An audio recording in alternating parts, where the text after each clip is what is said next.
It is widely known that the sooner an autism diagnosis is received, the sooner therapy can start and milestones can be reached. So many parents wonder, what's the best pathway for my child? Where can I find the right therapies? Experts in autism therapy believe parents should look for a key differentiator when seeking out the best place for their child to thrive. Parents looking for services for their children at therapy centers may come across the terms multidisciplinary or interdisciplinary. They may not know that they're different. They probably think they're the same. They're interchangeable terms or just not really know what they mean at all. Multidisciplinary means that there are multiple disciplines and they may all be under one roof working with the same child, but they're not working together for that child. Whereas interdisciplinary, the disciplines are all working interactively, collaborating together. So you have a speech therapist, an occupational therapist, a board-certified behavior analyst doing applied behavior analysis therapy with a client, and they're all working together. They're learning from each other, they're collaborating, and then they're having really amazing outcomes for their clients because they're able to learn from each other. And that's how we do things at Blossom, where all of our clinicians and all of our disciplines work collaboratively together to provide the best possible support to our clients and their families. An interdisciplinary approach is a significant first step, but there's more to a child's success than collaboration. The way therapies are carried out also plays a role. Child-led, play-based techniques motivate and engage children to want to learn.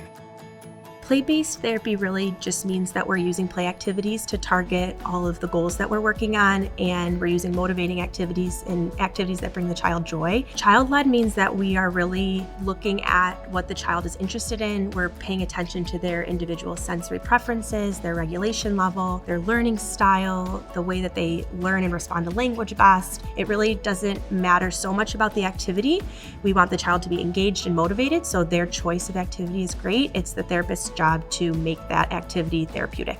So for some of our non-speaking autistic clients, this might look like using augmentative alternative communication, such as high-tech devices, using visual images, using signs, with any activity that they're interested in and modeling language in that way. For another client, it might look like they come to us a little dysregulated, and then we look to our OT counterparts and see what environmental modifications we can use, what sensory strategies we can implement, and that really might mean doing therapy on a swing that day or teaching an activity that helps them regulate and calm down before we really get to any other therapeutic tasks.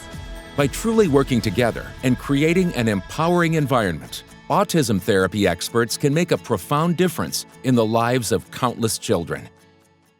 At Blossom, we do ABA in a child-led, play-based way. So ultimately, our clients are the ones that sort of have the most say over what happens in their sessions. It's not based on a schedule that someone made for them. They're coming in and we're asking them, like, where do you want to go? What do you want to do? Who do you want to play with? What do you want to play with? And we're using their interest to teach them things. And I think that's really different than how a lot of providers are giving ABA therapy to their clients.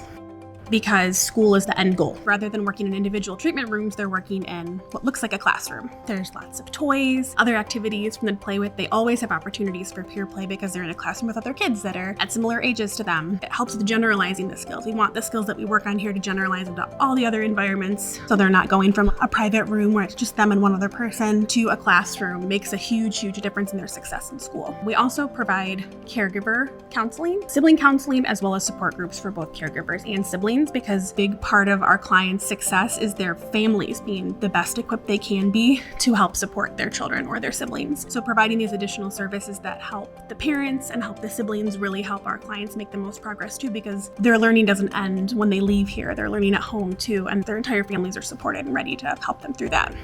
The collaborative spirit that we have here is really awesome. I don't know how I did therapy without a team before. Bringing our expertise, being open to new ideas, different perspectives. We really work hard to put the autistic voices at the center. We are always looking to implement strategies from different disciplines that are working well for the family or child, and also share our own expertise in what's working best for that child. Really, any therapy session or any client that we're working on, our main focus is building trusting, meaningful relationships with that child and helping them make connections with the people in their life and communicate what's functional and meaningful to them. Abby made a lot of progress while she was here, and milestones that I think when she first came in, she was a kid who had become aware of maybe being a little bit different. She She found out very quickly that being part of a social group was hard for her and not knowing how to regulate yourself. I think it was amazing to see that she was so successful in a social group where she was allowed to be loud. She could flap her arms. She could figure out with supervision how to do these things that a lot of us just know how to do. And I think even more importantly, besides knowing how to regulate herself, knowing which tool to use in which scenario, because sometimes she would find, but that's not going to work in this situation. So learning how to navigate situations and learning how to regulate herself is something she helped teach me how to do. The growth in Abby has been phenomenal with the tools that she learned here. Blossom Children's Center is turning traditional ABA therapy on its head and trailblazing a new way of working with children on the spectrum. So we really want parents to know they have options. So even though a child-led play-based therapy isn't maybe the most common way that we're seeing therapy done, I am seeing more and more therapy centers taking that approach, and that makes me really happy and excited because Blossom can't be everywhere. So having other centers that are taking that same approach, we're helping clients everywhere. And for staff specifically to know that there's a different way to do therapy, that you can have fun and you can help these kids learn while they're having fun and you get to play with kids all day. What's better than that? To learn more, visit blossomchildrencenter.com today.